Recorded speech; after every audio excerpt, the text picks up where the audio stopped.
to leave? Because you had a well-paying job. Very well. Your name was well known in this. I mean, it still is, but now in a different capacity. Yes. So you had a bevy of personalities queuing to just have you make their hair, and then you wake up one day and decide that is no longer my life.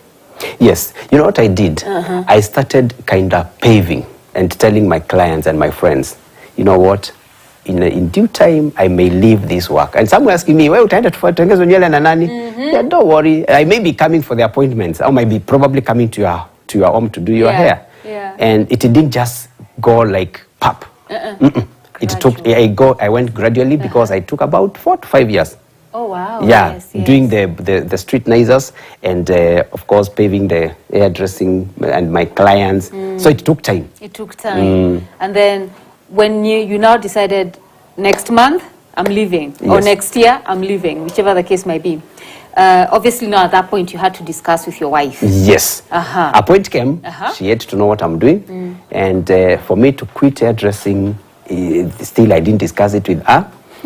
And also, some of my clients, I didn't disclose to them because some were pushing me not to leave. Yeah. Because of nani atatutengeneza kesho. Yeah. And when the time came, I had it alone.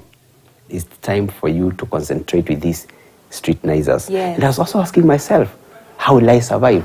And I had it so clearly. This one will do what you want. This salon you want, this a car, a house, whatever you need, this one will do it. Wow. And I was like a celebrity hairdresser and running with street boys.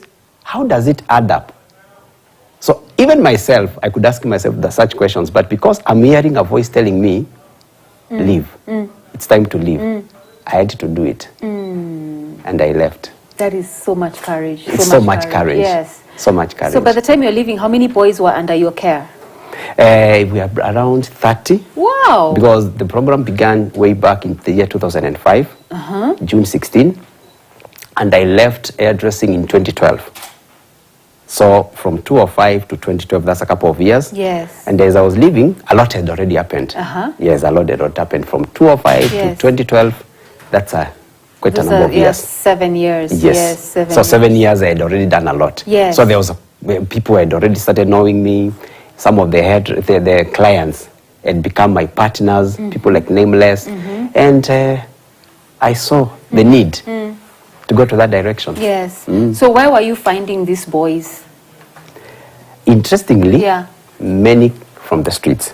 Because the moment I took the first 3, it's like they were also celebrities in the streets. So because I used to work with them, and all the time I'm with them, they're coming to the salon, I'm going to them to different places in town, to just now they leave. Hey! Wanaletana. They bring themselves. Wow. So to get them, even today, is not a problem. No. One boy can bring you 100. Just one boy. For real? For real.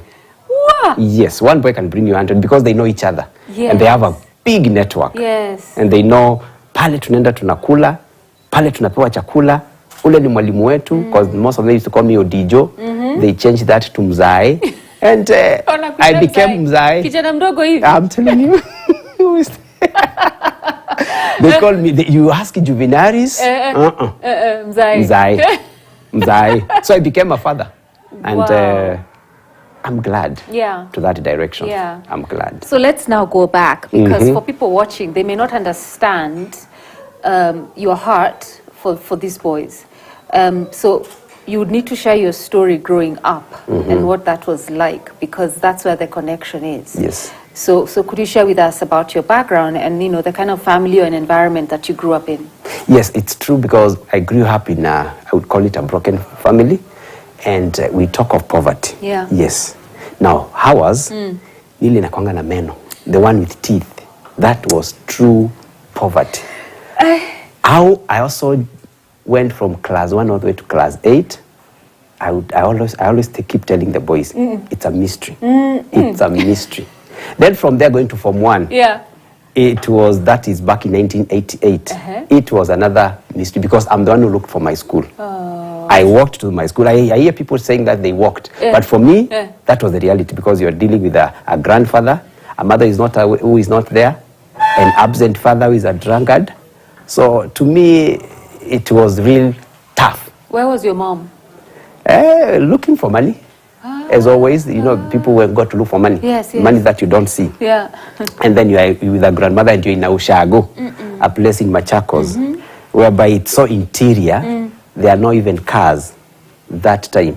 So I grew up in that environment, but I remember I was compassionate.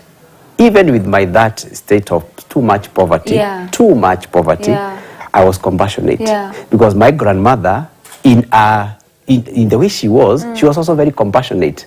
So I didn't know there was something being passed to me from her. Yes. And also when I used to meet my mother, she was also that compassionate woman. You can tell by the name, Yes. Juvinaries. You can tell this is a woman who had done kind of research. Yeah. It's What a does rare it name. mean? It's a rare name. I also didn't ask her.